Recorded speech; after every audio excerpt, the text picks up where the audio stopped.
Howdy, y'all. DM Matt here. Both Rob and I are out of town and traveling this holiday week, so we thought we would treat everyone to one of our premium episodes that you can get the full library of by joining us at patreon.com/Dungeon Master of None.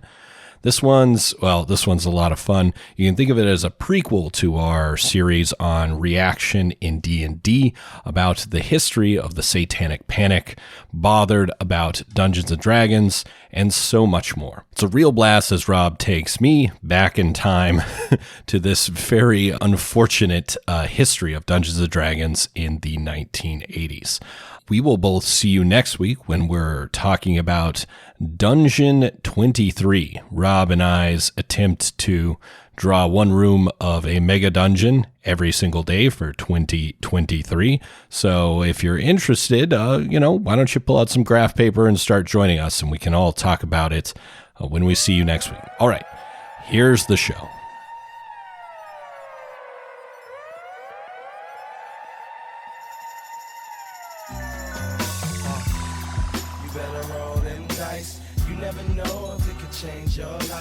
Take a chance, you need a wrong or right. You never know if you don't roll them dice. You better roll them dice. You never know if it'll change your D&D, and it's become popular with children anywhere from grammar school on up. Not so with a lot of adults who think it's been connected to a number of suicides and murders. The idea of the game, which is played by highly imaginative and intelligent kids, is to assume the role of one of the characters.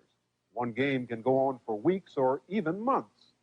The problem seems to be that some kids take it more seriously than others, take it a step further, playing a character who brings them the power in a game they couldn't possibly get in real life. Hello, Matt.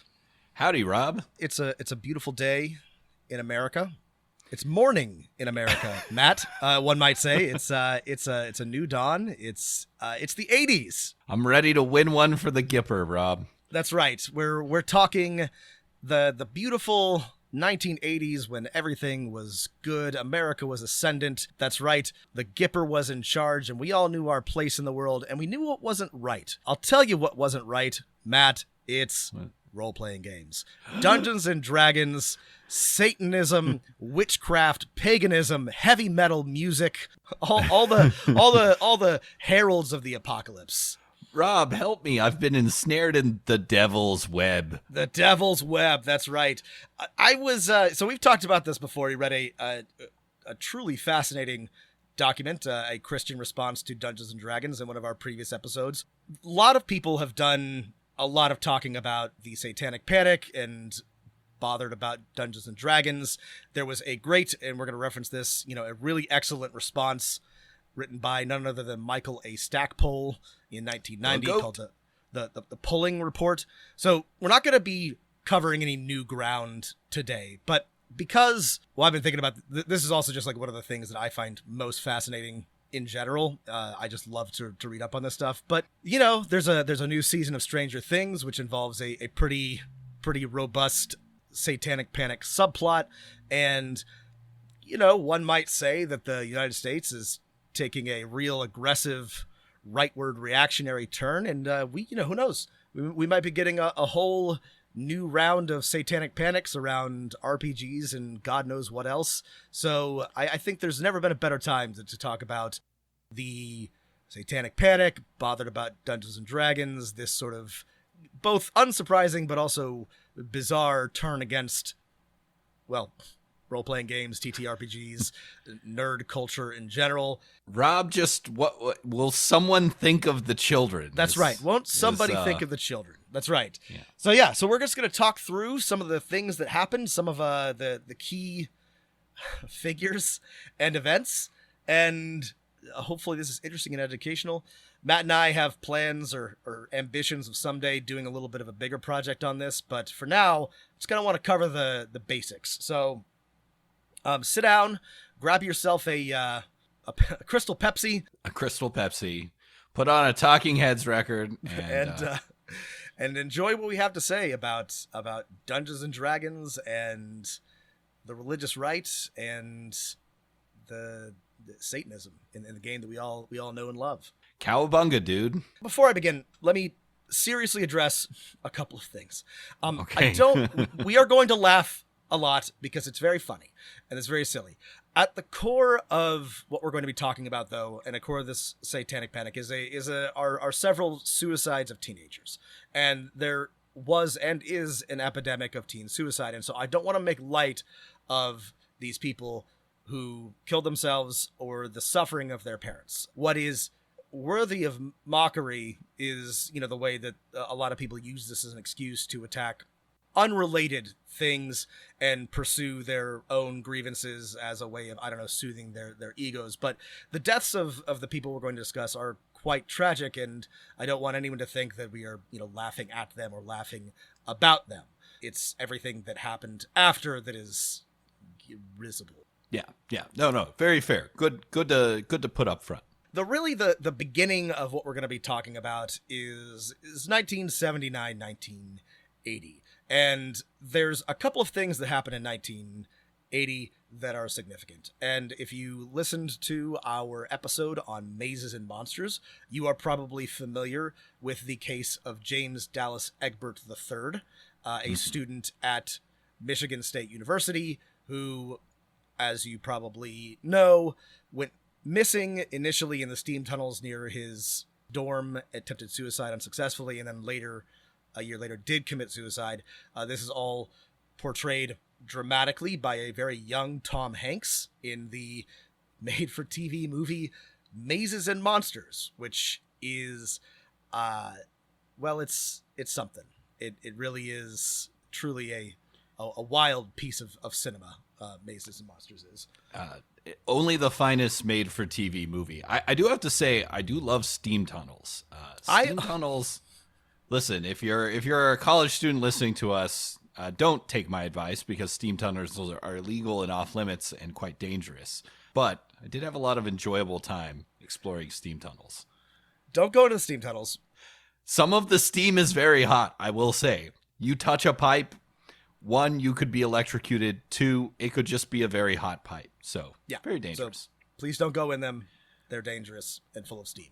Don't do like I did to be cool and make your own Indiana Jones style torch to explore the steam tunnel. Like wrapping a thing like with stuff poured on it. Don't do that. That's really dumb. That's also very dangerous. Stupid. Don't do any of these things. That was a very cool co-ed, Rob. In the same year, 1980, a book was published by Michelle Smith and her husband, Lawrence Pasder, who had previously been her psychiatrist. Normal. Entitled, very normal, very ordinary. And the book was titled Michelle Remembers. This book was written in the form of an autobiography and purported to be a true retelling of events that had happened to Michelle. Again, claiming that she had been subject to ritual satanic abuse over the course of her life.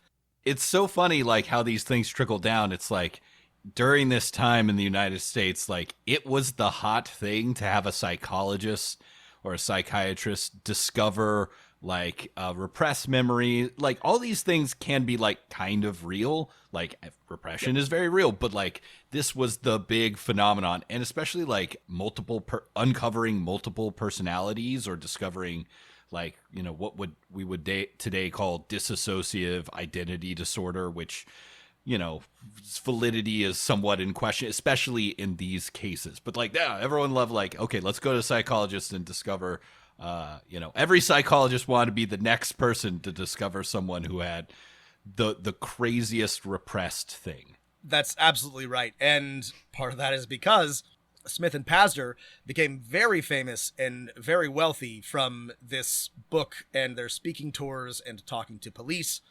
And the details of this are outside the scope of this particular podcast, but there's a really good, You're Wrong About does a really good, it's like a 4-part reading of Michelle Remembers, which is a really bad book, by the way, in addition to being dangerous and wrong. But suffice to say, the things that Michelle suggests happened to her include, baby sacrifice and sex with demons and all kinds of shit, and every adult in her life being a murder, rapist, abuser, torturer. these things didn't happen. And the technique that Lawrence Pasner used to produce these memories has been very widely discredited. So lest you think that there's any validity to this, there's not. It's complete, absolute, 100% unadulterated horseshit. But so it's like a psychologist, therapist. Hey, tell me about your parents. And did they sacrifice any babies? Like kind of leading questions? Exactly what it's like. It's and again, this is outside of the scope of this podcast, but the main sort of like critical juncture of this hysteria around, adults are sexually abusing children and inculcating them into satanic ritual cults was the McMartin preschool trial in California. The McMartins ran a preschool in Manhattan Beach, California, and were charged with hundreds of acts of sexual abuse of children in their care. It took 7 years for everybody in this trial to be acquitted, and ultimately there were no charges whatsoever. No one was found to have been. This is where you get like there are secret tunnels under the preschool. This is Pizzagate secret stuff. Tunnels. Secret Jesus. tunnels. This is Pizzagate stuff. By the way, if you think that we have progressed even remotely in the United States, we have not. We are just rediscovering and repackaging the same old insanities Since 1657, whenever the Salem witch trials were. 83 Salem witch trials. Nothing has really changed. And I want to say that this Satanic Panic was silly and not ultimately taken seriously by anybody in power for the most part, but people spent a lot of time in jail. At least one person from the McMartin preschool was in jail for 5 years before he was acquitted. So it is not like this is without consequence.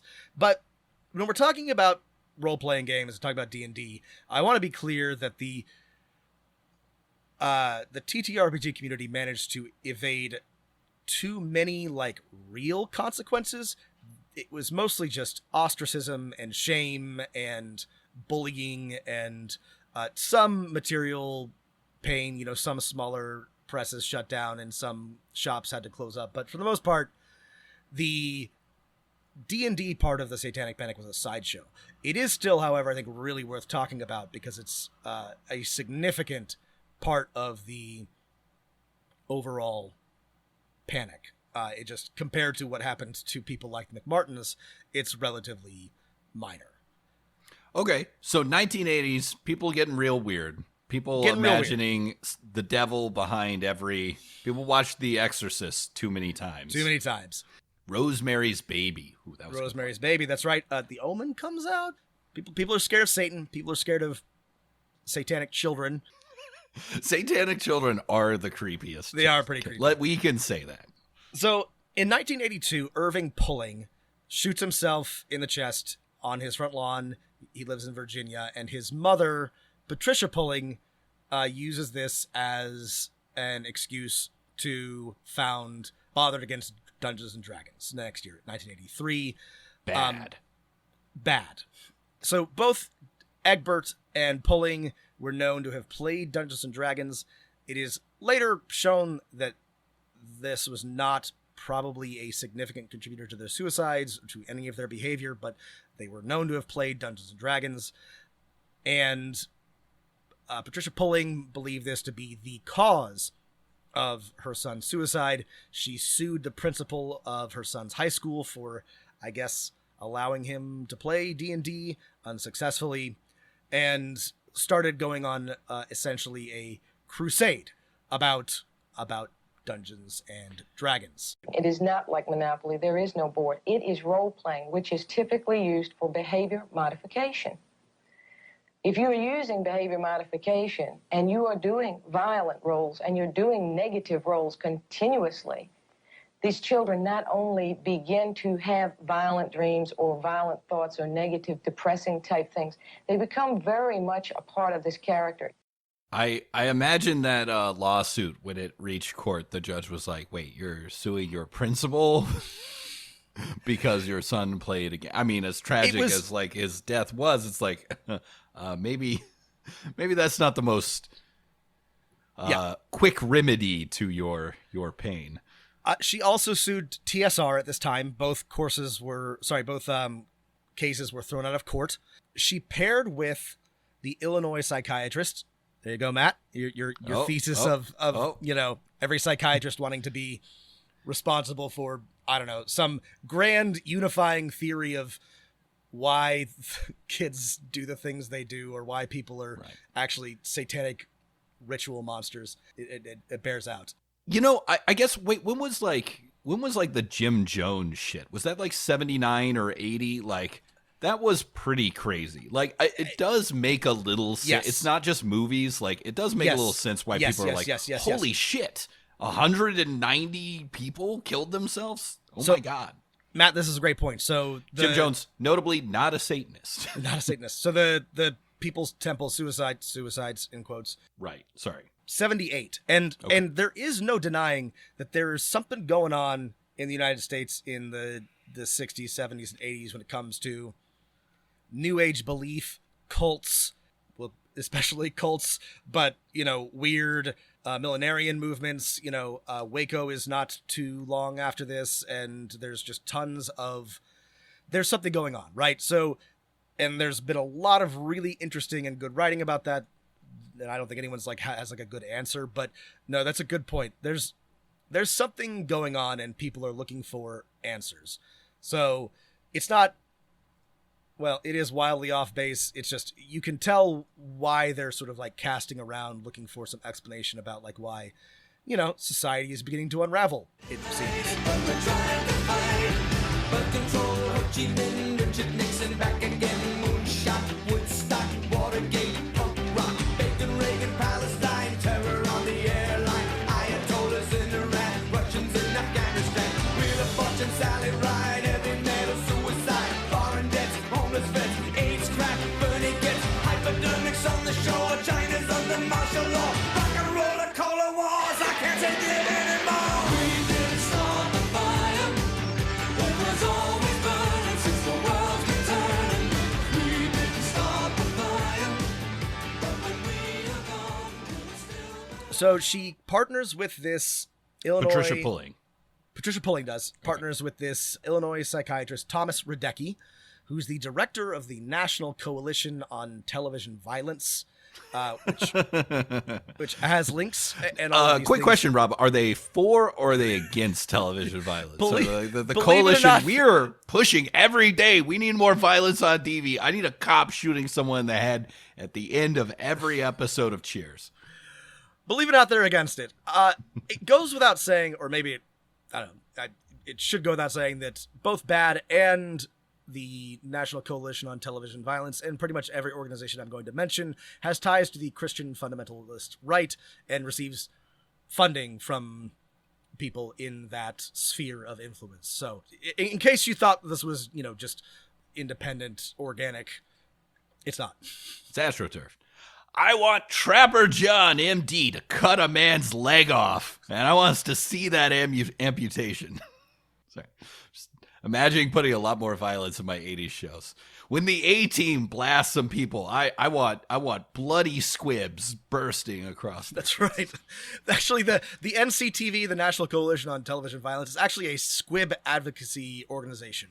They're against CGI blood, and they want only squibs on television. And you know what? I agree with them.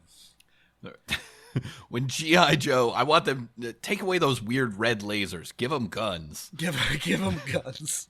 Actually, that they may have had something to do with the younger among us. May notice that there was a time on television when everything sort of radically shifted to everything having, especially in cartoons, having lasers, and there being no real consequential violence. You can see this in G.I. Joe and the early X-Men cartoons, and there's everybody's got to shoot something, has a laser, and the lasers, I don't know, they knock people down, but they don't sear through your flesh or anything like that. Right. No more westerns. No more gun smoke. That's right. Okay. Okay. So I'm going to talk a bit more about B.A.D.D in a bit because there's another significant event, but let me give you just a little taste of what B.A.D.D teaches. I'm going to have to resist the urge to read a lot of their literature because it's amazing, but we could be at this all day. So here's how Pulling describes Dungeons and Dragons, and pay close attention because this is going to come back. Okay. A fantasy role-playing game which uses demonology, witchcraft, voodoo, murder, rape, blasphemy, suicide, assassination, insanity, sex perversion, homosexuality, prostitution, satanic-type rituals, gambling, barbarism, cannibalism, sadism, desecration, demon summoning, necromantics, divination, and other teachings. Now, Dungeon Masters, if your players didn't do all of those things in the last session, you are failing. You're not playing D&D. She continues. There have been a number of deaths nationwide where games like Dungeons and Dragons were either the decisive factor in adolescent suicide and murder or played a major factor in the violent behavior of such tragedies. Since role-playing is typically used for behavior modification, it has become apparent nationwide, with the increased homicide and suicide rates in adolescents, that there is a great need to investigate every aspect of a youngster's environment, including their method of entertainment, in reaching a responsible conclusion for their violent actions. Wow. I'm still blown away by the list in that, like, most of those things are, like, pretty cool. Obviously right. not all like, of them. But, like, way to make it sound rad, Patricia. Yeah. What? There's gambling and you can be gay? Awesome. Let's voodoo fucking and roll. barbarism. Hell yeah. Yeah. Okay. So role-playing games are behavior modification. So I'm glad you picked up on that because this is an important point that Patricia and her associates will make, is that the purpose, the explicit intent of D&D is to change your behavior, to change the behavior of others. So, but to what end, Rob? What do they want to change our kids' behavior to? Rebelliousness against their parents, talking back? Well, or this is something darker. This is from a B.A.D. pamphlet entitled Just what an acronym. Our pamphlets are bad. Our meetings are bad. Our leadership also bad. It's called Dungeons and Dragons, Witchcraft, Suicide, Violence. And on the front, it says educators, librarians, pastors, police, parents, presumably the intended audience. There's a lot here, but I'm just going to read a little bit from, again, to answer your question. What sort of behavior modification? Oh, okay. On page 5, it says religion. Dungeons and Dragons teaches occult forms of religion. See pages 26 through 30 of this pamphlet. And then this is Jesus, really a 30-page pamphlet? It's a 44-page pamphlet. God damn. This is really funny. The next section is religion according to Webster's, which I'm going to skip because you can just go and look. Webster's defines religion. An organized form of belief, faith. Witchcraft is a religion, is the next section. Oh. In the greater Sacramento, California area, there are some 1,000 practicing witches and over 10,000 in the U.S. alone. They are divided into covens. Wait, so Sacramento has 10% of America's witches. Having been to Sacramento, I am blown away that they have so many witches. Patricia Pulling plays pretty fast and loose with the statistics, and the Pulling report does a really, really good job of this, of breaking this down. It turns out that she's really just like dramatically abusing statistics. You know, she comes up with something like there are 60,000 Satanists in America or something like that, and she does that by counting every pagan and New Age church like in the entire country or something like that. It's all completely false. Well, this kind of jives with like the broader Satanic Panic, where like experts and stuff would be like, over 10,000 children have disappeared, and like we think most of them were killed in satanic rituals, buried in unmarked graves and stuff like that. And, you know, maybe they made up the statistic completely, or, you know, like the case with a lot of children, it's usually like a custody dispute when they're reported missing. And like, this is actually something that, and I'm sorry, friends, if you are not aware of this, but this is something that human trafficking organizations or anti-human trafficking organizations do all the time. They say there are, you know, X million trafficked people in the world right now, and that includes every single instance of like forced labor and gray area marriage agreements, which, by the way, all these things are bad. What they are not is like, pretty young white girls who are locked in shipping containers and Liam Neeson has to save them. So just you should know this, but please be wary of statistics, especially when somebody is trying to gin up a moral panic about one thing or another. One more thing from this page on religion. These coven leaders have the same position, according to the state of California, and the IRS as any pastor of a regular church. No, they have tax exempt status. They do. In addition to witchcraft, other occult forms of religion taught in D&D include voodoo, this is all in caps for some reason, the others aren't, black magic, and Satan worship. And for that, she counted every play on radio stations of Santana records. That's exactly right. Okay, so Patricia and Radecki and B.A.D.D are brought on in 1984 as consultants or experts in another murder.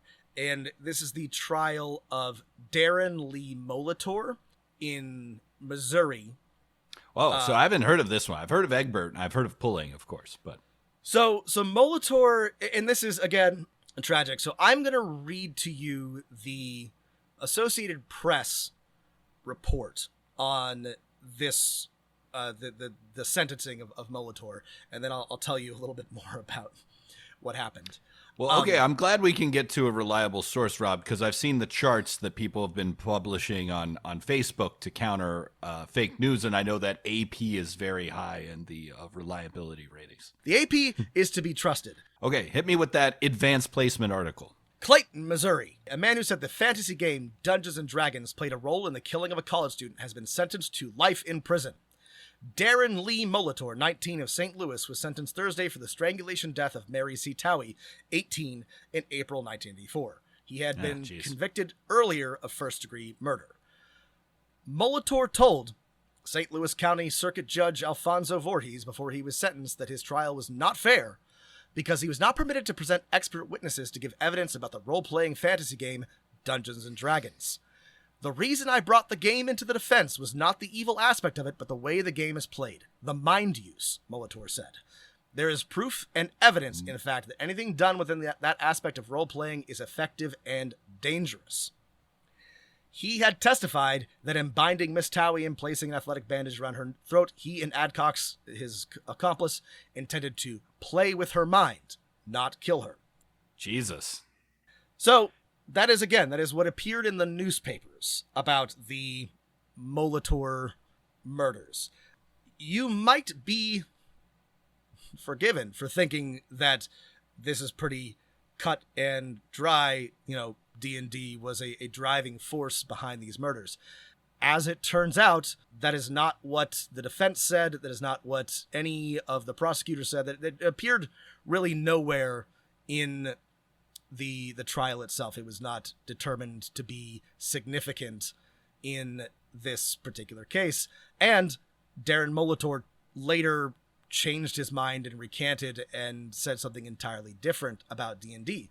In the polling report, Stackpole corresponds with Molitor extensively, and he clarifies. He doesn't think kids should be playing D&D, I guess for obvious reasons, but he does not believe any of the things that he said about it being mind control.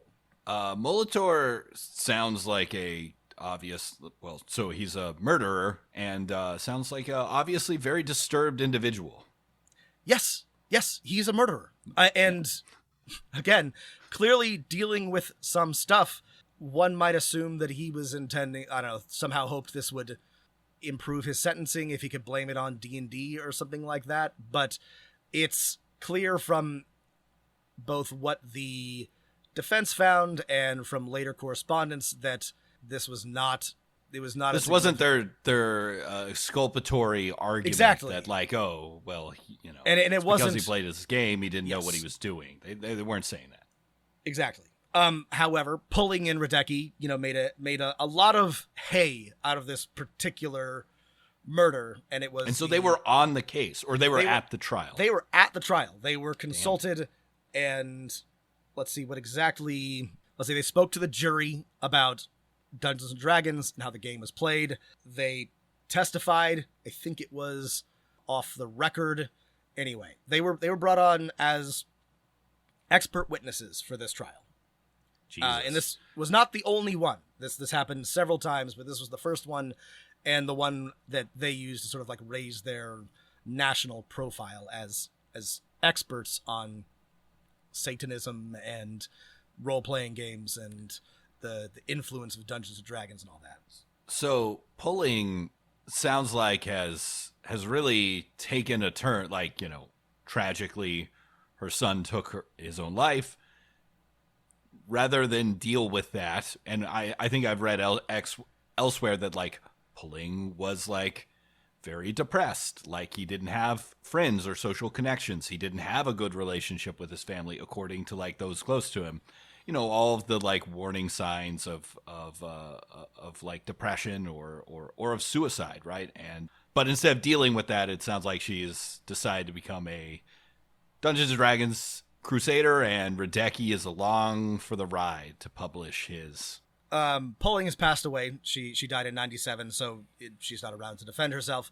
But you want to be careful about talking about people's motives or diagnosing them. But I think it's pretty clear what happened here is that she suffered, a truly horrific personal tragedy, and rather than addressing the root causes, she looked for a scapegoat. And we're going to listen to a little bit of a 60 Minutes interview with Pulling, where she says, among other things, that, her son was perfectly well adjusted, he was healthy, he was popular, but what they found in the trial and the investigation was that wasn't true, that he was struggling, that he was depressed, that he was a loner and isolated, and that he was having a really, really rough time. Your son was well adjusted? Always. He had never had psychological problems. He was healthy, even physically healthy. And there's not really any... And he had easy access to a handgun. Jesus Christ. I mean, wanna... It's almost like not worth making the point. But yes, the thing is that both Egbert... The real thing that both Egbert and Pulling and most of these murders have in common is a gun. It's easy access to firearms. Because you'll remember Egbert tries to kill himself with, I think he tried to overdose in the steam tunnels and it didn't take. Then later he killed himself with a firearm. Oh, Jesus. There is unfortunately an easy answer. It's just not a very comfortable one. So the next sort of, I would say probably the apex of all of this is in 1985. There's a 60-minute special entitled, "Is Dungeons and Dragons Evil?" I'm just imagining what's that guy's name? Andy Richter. What's the deal with the Dungeons and Dragons packaging? It's so hard to open. Why do they make these dice so small? Are they trying to keep me from reading them? What's the point of the rogue class? Yesterday, I rolled up a new rogue character, but I only just have bonus skills. The magic users... I don't know. Look at these boxes of stuff. Okay. So there are going to be snippets from this that you'll hear. I don't want to play the whole thing for you, but it's wild. Gary Gygax also appears on this special. They do not speak directly to each other. They are interviewed separately. But let's listen to what good old Thomas Radecki has to say about Dungeons and Dragons. Dr. Thomas Radecki is a psychiatrist who teaches at the University of Illinois Medical School and who is chairman of the National Coalition on Television Violence. He has been studying the game for several years and says there are 28 deaths related to Dungeons and Dragons. And that's a trustworthy bearded man. Some of those, it was clearly the decisive element, and other ones, it was just a major element in the thinking of the people at the time they committed suicide or murder. Is not coincidence, not when you have careful documentation, you have careful notes, you have eyewitnesses. For instance, one case, the parents saw their child summon Dungeons and Dragons demons into his room before he killed himself. Another case, the kid thought he had the ability to astral travel coming from the Dungeons and Dragons game, that he could leave his body and come back. And he had rigged it up just according to the rule book so he could do it. He was surrounded by his materials and put a bullet in his head so he could leave his body, and he's never come back. God, I gotta read the description for that spell again. Yeah. According to the rule book, you gotta kill yourself to cast astral travel. Okay. So also, wait, is he claiming Rob, that he actually saw a demon be summoned? Or He's the claiming parents that there saw? are eyewitness accounts from parents that saw a Dungeons and Dragons demon being summoned in their child's bedroom. Well, Rob, that's just good psychology. As a science, So- if you see a demon being summoned, that's or someone tells you that they saw a demon being summoned, as a psychologist, that's usually the first conclusion you want to go to. That's how you know that they're respectable. So again, this appeared on 60 Minutes. And if you watch the rest of the interview, it's, Gary Gygax is, I gotta give them a little credit, is presented as sort of like a counterpoint, but he's made to look pretty, heartless. They keep asking him questions. Well, he's just kind of an asshole in general. Here's the thing. He's so angry, too. You can tell. I'm not a huge Gygax fan, but he does conduct himself well, and he makes a good point. And he says, this is a witch hunt. This is bullshit, and I'm not going to entertain it. But, they keep asking him, if there were 12 murders and they all had something in common, don't you think you have a responsibility to, look into this and, give a warning, blah, blah, blah, blah, blah. I don't think anyone is suggesting that your intentions originally with this game were anything but good. It was a game to have some fun. But in the light of what some people would consider to be strong evidence, don't you really think that you have to rethink your position about the game and at least make known the potential for abuse of the game? Well, I again have to go back and say there's no link that this is, except perhaps in the minds of those people who are looking desperately for any other cause than perhaps their own failure as a parent for their child's death. And further, anything can be abused. Are we going to try to go around and say, this chair could be used by a violent person to strike another person. Therefore, it should have a warning label on it saying, caution, this can be used to assault you with. It's pretty bad. But I really want to make the point here that Thomas Radecki, this expert, went on television and said that I saw a demon being summoned using a Dungeons and Dragons. that D&D allows you to summon demons for real. And there is another case where, and again, I feel like we would have read about this one if it were true, given how much we've read about the other tangential cases of a kid putting a bullet in his head while doing what he thought was a D&D spell. Friends, listeners, we all know that this is inherently ridiculous, right? You can open up any D&D book from the last 40 years, and none of them tell you how to cast a spell. They say, here's the material components, here's what the spell does. None of them say, here's the steps that you need to take to cast magic missile, because that's all abstracted within the game. It's inherently ridiculous. Finger guns are involved as far as I'm concerned. Magic missile requires finger guns. You got to make finger guns. Yeah. That's headcanon. Every wizard is going pew pew pew. Otherwise, what are you even doing here? But it doesn't take you can look at it and be well, you can open it up and it will not tell you how to astral project. It just says you need this material component, and some of them aren't things that you can acquire in the real world because they're made up. I'm sorry. Anyway, we're gonna move on. The Satanic Panic reaches its sort of apex around this time, and it begins to kind of fade in relevance, but also especially B.A.D.D does. But before I go on to talk about the, as it fades, I want to talk about two of the key things that Pulling and Radecki and B.A.D.D distribute. And remember, these materials are given to educators, to pastors, to police, and they are taken seriously for the middle part of the 80s in a lot of places. It is crazy that during the 80s, police were getting pamphlets being be on the lookout for satanic ritual abuse in your community. Look for the signs of witchcraft, right? Not any of the other more pressing issues that the U.S. was going through. Right. Well, and simultaneously, because of things like Michelle Remembers, the police are developing these truly deranged interrogation methods of children where they essentially guide them into saying, yes, my parents abused me. Yes, my parents tried to get me to summon Satan or something like that. Again, we all know the cops suck, but I want to be clear that this is not new, and they have always sucked. ACAB. Yeah. So here's a couple of fun lists that B.A.D. distributes, and the first is the who, what, when, where, and how of teen Satanism. So, listen to this. Who, and these are things to look out for when it comes to teen Satanism. Who? Adolescents from all walks of life.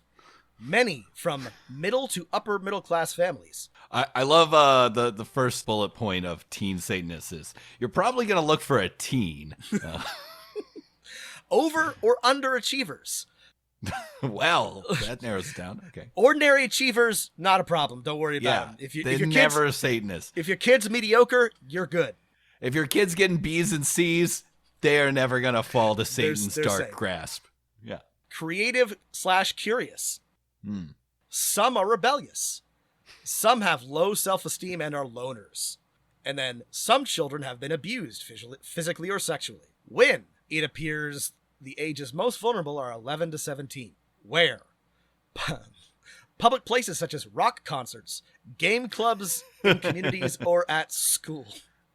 I'm now imagining a D&D game taking place at like a rock concert. Like, people are at Woodstock with like a table in the, the middle of the field, just, rolling their dice. I love this. Yeah. Man, only there were D&D game clubs at Metallica concerts back then. We just wouldn't have this problem today. Private parties at a friend's home. Okay. How? The how of teen Satanism. Through black heavy metal music. Through fantasy role-playing games like Dungeons and Dragons. Obsession. Does any other role-playing game ever get name-checked? Are they ever like, watch out for Traveler? That's going to really fuck with your kids. There is acknowledgement that other games exist, and sometimes they will just like reference role-playing games in general, but they never, not that I found in any of my research on this, they've never mentioned any of the other big ones. There is one major exception that I'm going to talk about in a little bit that you're also aware of, but no, it's always just D&D. Let's see, the next how is obsession with movies, videos, which have occult themes. So if your kid's really into horror movies, then they're a Satanist. Collecting and researching occult books. Involvement with satanic cults. This is in quotes. Well, okay, I think that's a pretty strong, through recruitment. Some are born if your child is involved in a satanic cult, yeah, I would say then they might also be a Satanist, right? Some are born into families who practice, and again in quotes, satanic cult rituals. What can we do? 1. Document all information relating to occult involvement, even if it does not appear relevant at the time. Now, I'm not going to spend too much time on this, but the probably like defining element, in my opinion, of suburban America is surveillance of your neighbors for right behavior. And this fits perfectly into that.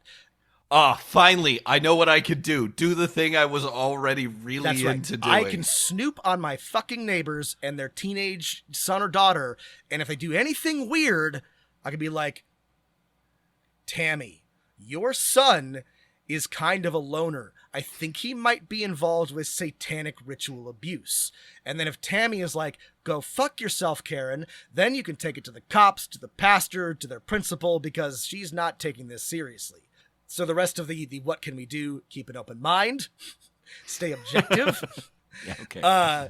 Never assume that a individual is acting alone until all other information surrounding the case and individual has been fully investigated. Never assume that there's just one. If an individual is involved in satanic activity, he/she will deny a great deal to protect other members of the group, as well as the satanic philosophy. Have a team approach.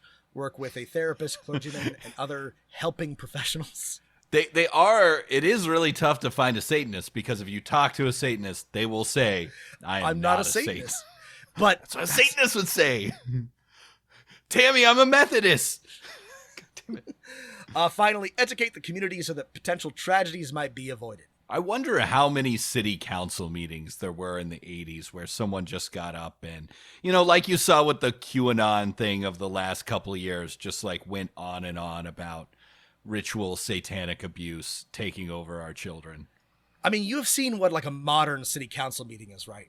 Like, right? Oh, yeah. Like, you've been to one, and you know what types of things are said at them, and I guarantee you that countless hours all around the country were wasted talking about satanic cults and Dungeons and Dragons and all of this good stuff. Again, the most recent season of Stranger Things includes exactly a scene like this, where the community is whipped into a fervor over a role-playing game club and their satanic ties. Okay, so one more fun bit of another great list from Pulling about how to interview fantasy role-playing gamers. This is important for us. We interview fantasy role-playing gamers. We do, and we got to make. Okay. And here's the thing: we have not been asking these questions, Matt. So we need to make sure to ask them in the future. So here's a little bit of an introduction. It is very important to understand that not all players of fantasy role-playing games over-identify with the game or their players/characters. However, it appears that a significant amount of youngsters are having difficulty with separating fantasy from reality. Or, in other instances, their role-playing has modified their behavior to the extent that they react in real-life situations in the same fashion that they would react in a gaming situation. I'm at a new place. I check for traps. That's right. I've walked into a room, a perception check. Yes, this is exactly what I do every single time I'm in a gaming situation. This is not always obvious or apparent to the suspect. The personality change is so subtle that in some cases the role player is unaware of any behavior or personality change. If this was actually true, like when people ask me to do stuff, I would always be like, well, what's in it for me? That's usually how my character is. Right. How much gold pieces can you offer me to help you move your couch? Well, okay, and so before I go on, I read a really good article about this that sort of examined the sociological roots of both this panic and the response to it. And one of the things that's sort of like inherent in these, I guess, like the bad approach to Dungeons and Dragons is the belief that the only thing that is stopping anybody from doing bad stuff is the threat of punishment, is the fear that you are going to be thrown in jail or otherwise, receive some sort of repercussion if you murder or steal or do theft and rape and murder, barbarism, satanic, whatever.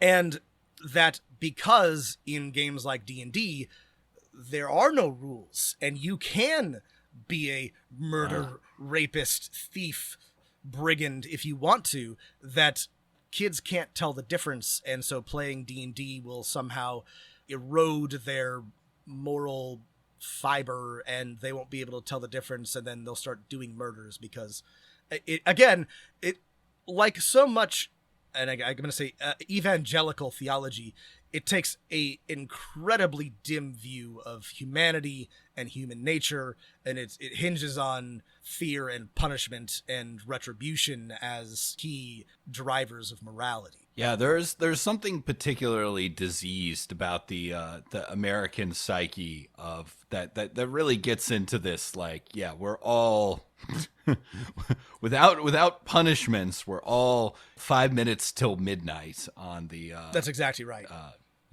Yeah. Just starting to literally eat, saying they're going to eat babies. Right? That's right. A lot of what this stuff and ritual satanic abuse, they're like, yeah, they will eat babies as That's part exactly of a right. ritual.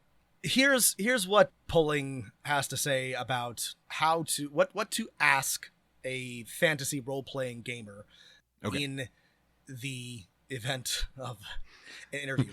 And in case you ever come across one of these dark creatures, here's how you must proceed. And Stackpole has a list of rebuttals to these, which are very good and you should read. So one is, since it is necessary to have a dungeon master or game master / leader and 2 or more player characters, it is important to ask the suspect who is the dungeon master. At this point, you may get double talk about several people being the dungeon master, or the suspect may say, no one in particular. This is not typically standard. Generally, there is one person who assumes the continuous lead of dungeon master. Well, I mean, she's not wrong for most groups. All right. Obviously, she's trying to find people to turn into HUAC, but... That's right. So So listeners, pay close attention and read between the lines. This is not particularly subtle. The second question is, what is the character of your suspect in the game? They will be as follows: thief, magic user, fighter, cleric. In the aforementioned character classes, there may be subclasses that the individual will refer to, such as thief, assassin, etc. Hey, it does sound like Patricia Pulling actually read the rule book. Props to her. She's better than many of my players. That's true. Also, ask the individual if he ran multiple characters, such as a fighter/magic user. Ooh, well, okay. She got a little confused with how multi-classing worked in first and second, or in second edition, but that's okay. I forgive her for that. It confuses me too. Each character will have certain abilities or attributes such as strength, wisdom, intelligence, charisma, constitution, dexterity. These abilities are obtained by rolling 3 6-sided dice. Again, Pulling here demonstrates a better understanding of attributes than I would say 25% of my players. So good job, Patricia. Yeah. Therefore, the ability score of each category will range from 3 to 18. You should find out what the attributes are for their current game characters. Really important stuff to figure out. How long has this individual been playing the role-playing game? How long has she been playing this particular character that he is currently playing? What is his level of his characters? Be specific. What is his/her alignment? The following are a list of categories for alignment: chaotic evil, chaotic good, blah, blah, blah. Lists all the range. Observations indicate that in the past, a significant number of adolescents will choose an evil alignment. The reasons that young players give for choosing an evil alignment is they feel there are less restrictions on the players/characters. Therefore, they can do more, get by with more, and stay alive longer in the game. Observations indicate doing a lot of work in that sentence, but I have only rarely ever had players, including the many adolescents I have corrupted into the left-hand path through Dungeons & Dragons, ever like voluntarily choose even when I was evil playing alignment. with a bunch of edgy teenagers, when I was an edgy teenager, people choosing evil alignments was astonishingly rare. Sometimes chaotic neutral, very, very rarely evil. And now we're getting some really exciting questions. Has the individual had any curses placed on his or her character? If yes, what kind, and get him to discuss the procedure or type of curse. I forgot to mention this. One of the things that played into the death of Irving Pulling, Patricia's son, was that in his game he had a curse placed on him that day. Again, according to his journal or testimony or something like that. Again, determined not to be significant, but this is clearly something that stuck with Patricia and with the other proponents of this. After that, what was the individual character's name or names? What was his racial class in the game? This only becomes important with the fact that many youngsters will try to get over on you when you ask them what their character is, and they will tell you they are an elf. An elf in the game is a racial class, not a character class. Therefore, most people feel that elves are innocuous, innocent creatures and pass over any involvement with negative thoughts. The racial classes are as follows: dwarven, elven, gnome, half-elven, halfling, hobbit, half-orc, and human. All right. Well, I will not be hoodwinked if someone tells me they're an elf, and I'll assume that everything's okay with their mind because elves are so nice. How did Patricia Pulling get the association that elves are mostly good? I guess just lore about elves. Lore about elves. I don't know. Everyone loves Keebler elves. Matt? Yeah. Those were big back in the back in the 80s, day. I'm guessing, yeah. Finally, what god or gods did the individual serve in the game? All right. So this is kind of what B.A.D.D is distributing. I think you're getting a pretty good sense of this. So there's a lot of things that happen. B.A.D starts to really like diminish in prominence around this time. A lot of these Satanic Panic cases are now coming because of Iran-Contra, I'm sure. Yeah. I have no idea. A lot of the general Satanic Panic cases are now found to be, pretty spurious, and there's a lot of... Unfortunately, nobody who boosted this shit really suffers for it, which is Of course not. Nobody ever does, except for, of course, the people on the wrong end of these accusations. But people are starting to realize that maybe they no one in the like when we were teenagers in the like 2000 or like preteens in the like 2000 general election, wherever like Tipper Gore, your attacks on what. She was on music, right? She was. Like that. And like, no one ever was like, "Oh man, you really sucked for doing that." Not that she was running for president. Obviously, it was her husband, but it was like never. All of this stuff never really, mattered. It was fine. We did it. It ruined some people's lives. It was a complete waste of everyone's time. Tipper Gore, again, not by herself, but basically ran and organized congressional hearings. Like Dee Snider of Twisted Sister had to like go before the fucking Senate and be like, what the fuck is the matter with you people? Our songs are like, fight for the right to party. What are you even talking about? Mr. Snyder, what is the name of your fan club? The fan club is called the SMF Friends of Twisted Sister. And what does SMF stand for when it's spelled out? It stands for the Sick Motherfucking Friends of Twisted Sister.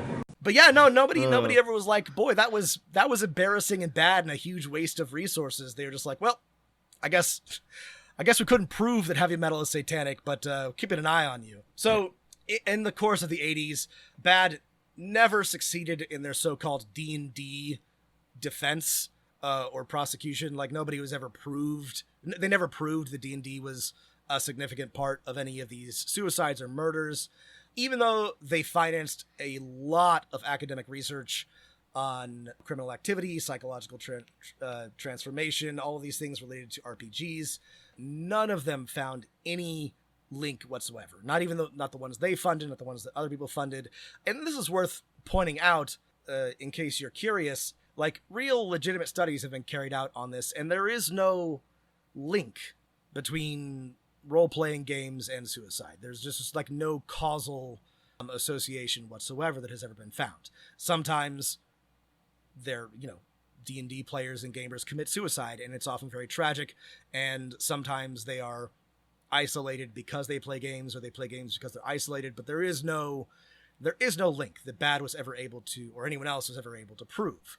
It's funny, that was kind of what Gary Gygax was first sort of alluding to in his angry interview on 60 Minutes. He's like, the interviewer asked him, millions of kids are playing this game. Are you not worried? He's like, millions of kids play sports. Like, lots of them commit suicide too. It sucks. Like, that doesn't mean sports make them commit suicide, which is absolutely correct. I got to hand it to you. Good point, Gary. Yeah, got to give him that one. There's also like much more just straight up discrediting of B.A.D.'s claims as the years go on. Again, I mentioned that they claimed that there were 56,000 Satanists living in the Richmond, Virginia area.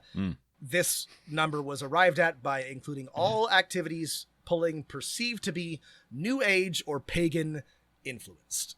Listen, you're selling crystals? That's a Satanist. That's Satanism.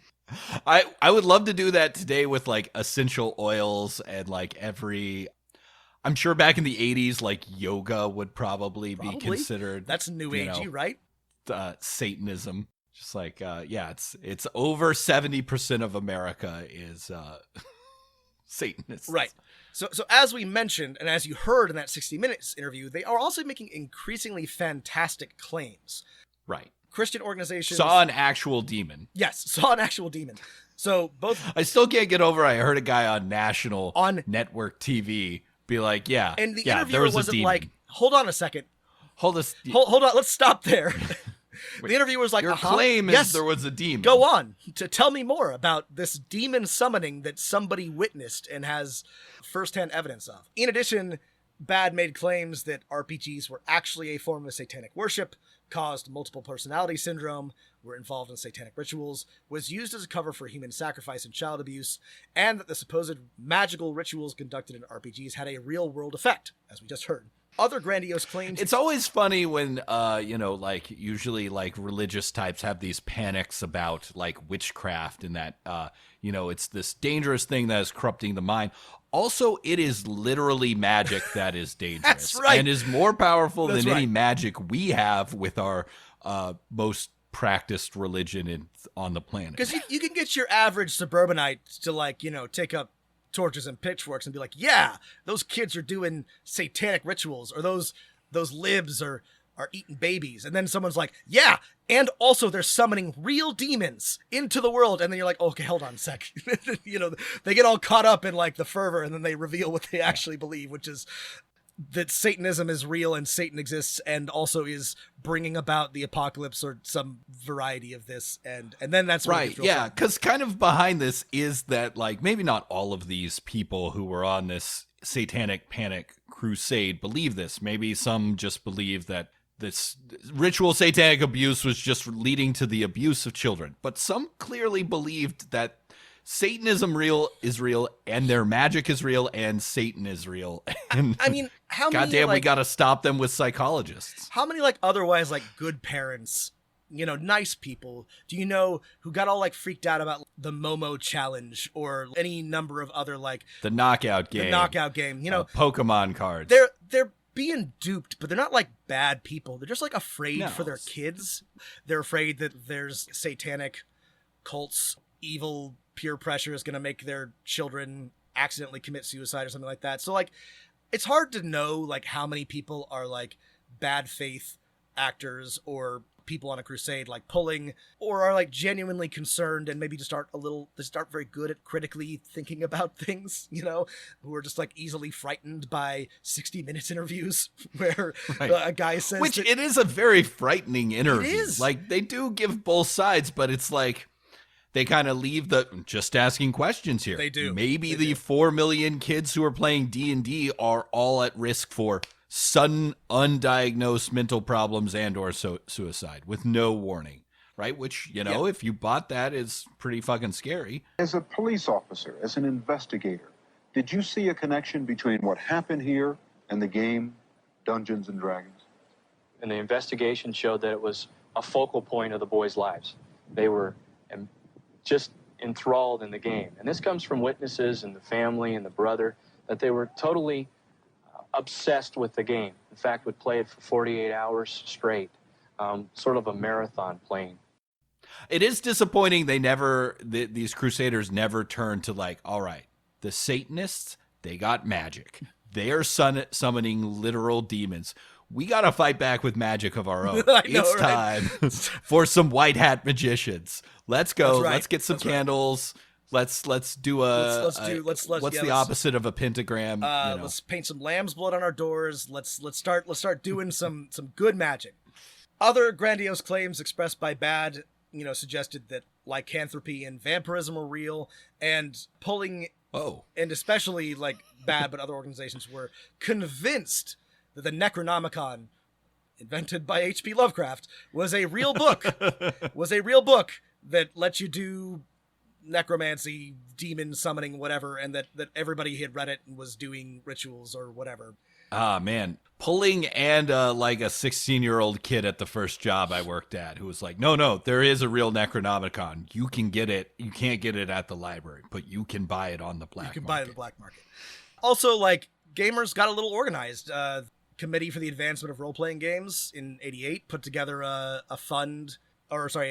group, legal and personal support for people who were targeted by the moral panic. They started doing their own lobbying, government, law enforcement, and educators, that sort of thing, which B.A.D.D had been doing for the rest of the decade. And ultimately, the moral panic faded, but not before, a few more exciting occurrences. So in '88, there was another murder in North Carolina where Chris Pritchard, a student at North Carolina State University, masterminded, allegedly, the murder of his stepfather, Leith Von Stein, and both of them were bludgeoned and stabbed by a masked assailant. The husband, Von Stein, was fatally wounded. The wife was gravely injured. And this ultimately, let's see, who actually went to jail for this? Yeah, Pritchard, again, allegedly masterminded it. Somebody else was convicted of the murders.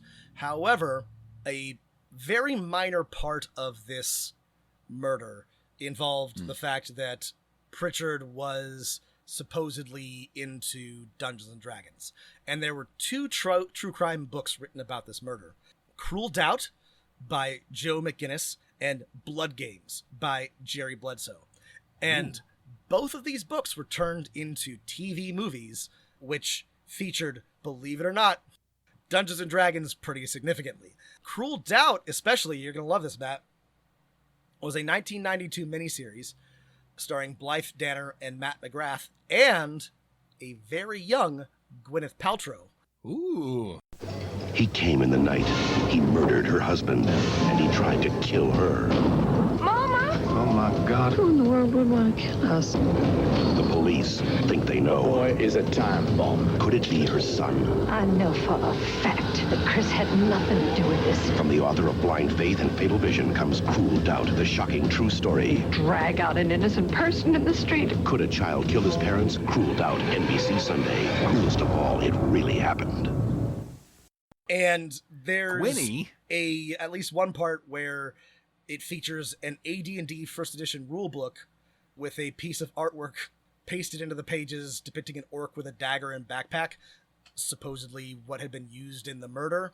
Anyway, these films, orcs love backpacks. Let me tell you, they got backpacks. the J Sport. Yeah. So these murders were, again, D&D had almost nothing to do with it, but in the popular imagination, they might as well have been D&D murders.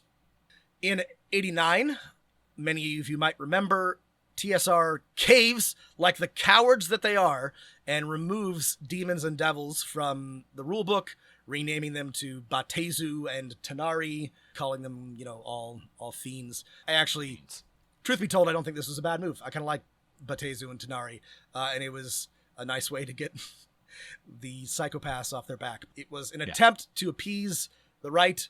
Did it work? I don't know. Kinda. Who knows? And then, related but not really related, in 1990, the FBI raids the office of Steve Jackson Games, creators of GURPS Cyberpunk, looking for evidence that the game was encouraging people to commit cyber crime.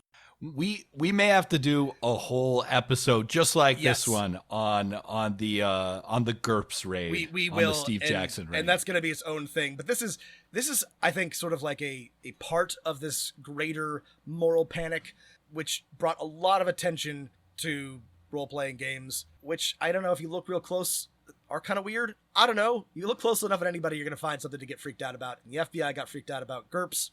A judge later found that the agents in charge had acted without proper investigation, and in their zeal to obtain evidence for criminal investigation, simply concluded that Steve Jackson Games was involved in illegal activities because of the wording on the Illuminati bulletin board menu. Fun game, Illuminati. Maybe doesn't hold up to modern game design standards. We're going to talk about this more because how could we not? But I'm going to try to wrap things up. But I could go on and on and on about this forever because there's so much happening here. Ultimately, like around 1990, and so the polling report, which you mentioned, is released in 1990, systematically dismantles these arguments, also does some research of his own, reviews the cases. Again, he corresponds with a couple of the people who are convicted of these murders, Darren Lee Molitor and Sean Sellers, etc., and so forth. It's a very thorough and good document. And this was still a time when being obviously wrong about everything could hurt your standing in America.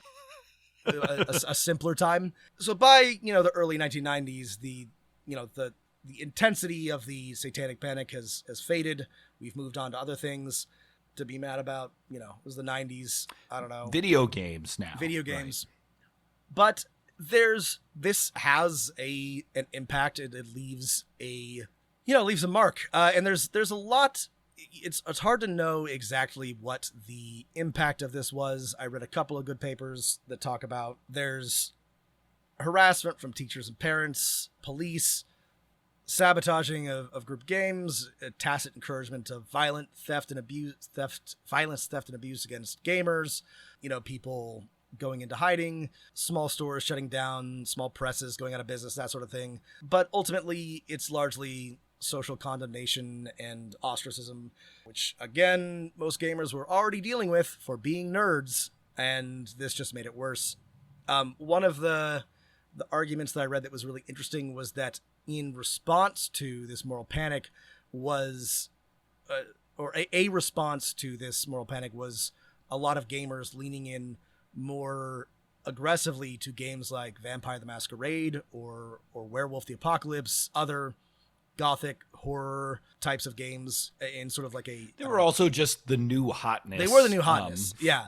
You know, after years of playing the clunky, you know, Dungeons and Dragons, they seemed very streamlined and cool, and they had lots of emphasis on theater. Like, there are other reasons why these games took over. So it is interesting that, like for example, there's been a whole genre of articles over the last 2 or 3 years in mainstream news sites and newspapers and magazines, the Times, the Washington Post, Wall Street Journal, being like, hey, Dungeons and Dragons, it's cool again. And they always kind of mention, probably the last time you remember Dungeons and Dragons was the Satanic Panic of the 80s. It's shaken that stigma, right? Yeah. It's like, you know, maybe in the mainstream, that was the last time people remember hearing about Dungeons and Dragons. And now they're hearing about it again because it's so popular. That's exactly right. And if you read a lot of, like, again, mainstream press articles, which there have been a lot of recently about the resurgence of Dungeons and Dragons, a lot of them will mention the Satanic Panic as kind of being the last time that it was in the national psyche. Well, some concluding thoughts? Well, I was just going to say, so many wonderful things in our history, there's not really a there's no way to wrap this up in a bow. Like, about a lot of really unpleasant things happened. A lot of people got real hysterical about D&D. A bunch of nerds had to go on the defensive for no good reason. And then nobody really suffered any consequence. We didn't learn anything I think the real unfortunate takeaway was we didn't learn a goddamn thing from this whole episode, which I think is why there's not a lot of study or a lot of narratives around this period, because there's not really anything, unfortunately, encouraging to say about it. There's not a good narrative bow to put on it. I mean, one thing I think you could say is that it is funny how the 80s moral panic in general, but specifically the panic around Satanism, mirrors so many other dark panics about outsiders from human history, right? A lot of the same language that was used to describe so-called Satanists, right? Used to describe Gnostics or Cathars or possible witches, especially though Jews in Christendom, right? And that it's very similar, and it sucks that the moral panic of the 80s, the QAnon conspiracy of today has so many of these elements of tens of thousands of missing children, harvesting children for blood, and I don't know, some sort of the obsession with children and the blood of children has a very direct link to blood libel and what people would say about Jews in the Middle Ages and in the early modern period.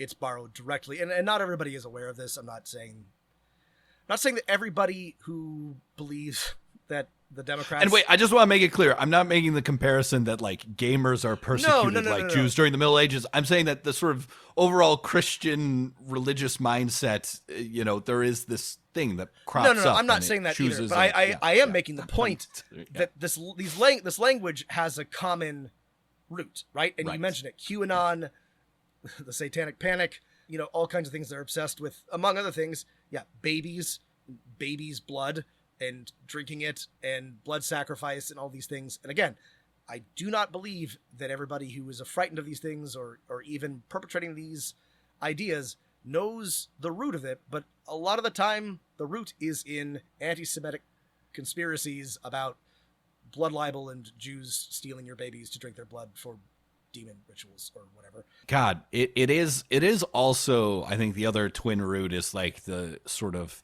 the American hysteria that has set in since the destruction of community in the United States for large numbers of people. And instead of, doing anything to address, problems with gun violence, where everyone has easy access to handguns, or the fact that like kids are like isolated and they don't have like a robust welfare support system to like feed, house, and help them grow and be educated. Instead of doing anything like that, we just get like really into spying on our neighbors. Like on the like, you know, neighborhood forum, not 24 hours ago, someone posted like a woman came up to me in Walmart and kept insisting I take this tract to go to her Bible study. She had a young girl with them. I think this was an instance of human trafficking because she was trying to talk to my daughters as well. I'm like, everyone calm down. Like, this person was trying to convert you. Maybe you haven't experienced that before. They were not trying to traffic your children. Like, yes. I mean, this is exactly calm down. Everyone is seeing, you know, people trying to kidnap their children at every dark corner. The problems with American society are multifaceted, but a real core underpinning is, the disintegration of all sorts of community, right? The dismantling of churches and unions and neighborhoods, and the implicit and explicit encouragement to further isolate yourself and think of yourself as a pure, unfettered individual with no responsibility or connection to anybody else. And it is very difficult to be a teenager in America, even if you're rich, even if you're white. This has been true for, well, forever, but especially for the past 40 or 50 years. And there's, again, this is not controversial, so don't get mad at me, but like, one of the things that increases the chance and also success of suicide is access to guns. Like, it's easily provable. If anybody gets mad, I'll send you the statistics. Like, there's no mystery here, which I think is what is really like unfortunate for the parents who are involved, is they want there to be a mystery to sort of like absolve them, not of their guilt, but of their mistake, and of having to address the really sort of difficult question at the core of this, which is why have we made it so easy for our very sad and struggling teenagers to find guns and kill themselves with them. It's very tragic is the thing. Yeah. Rob, I had the feeling that parts of this episode might be, you know, funny and entertaining, but large parts would also be like kind of a downer. So I have a palate cleanser for us and our listeners that is a contemporaneous source. Ooh, this is, but from someone I would actually trust to help my children's psyche, an interview with one Mr. Rogers, Pittsburgh's own. Ooh. He is talking about, in this interview, video games. And then he switches to talk about another game. So he was talking about video games. And then he writes, I'm quoting now, "There is another kind of game that children have been playing for some time now, and that seems to have a powerful fascination for them. These games are played in children's head, and the players make up what happens as they go along. The games may be set in old-time dungeons inhabited by mythological creatures, or they may be set in some far-off future. They do have rules, but these rules are guidelines that children can adapt and alter as they see fit. The games have to be played with other human beings. Children can learn from one another. They don't have to buy anything or spend any money to make the games work. A friend of mine told me that his son was on a long bus journey recently and found himself sitting next to an older child who was familiar with this kind of game. And that's how they whiled away the time. But more than making time pass, they made friends." I can think of no better note to end on. Thanks, Mr. Rogers. Thank you, Mr. Rogers. Thank you, everybody, for listening. I hope you found this interesting, entertaining, educational. We're not done talking about it. Stay healthy, stay safe, and keep rolling them dice.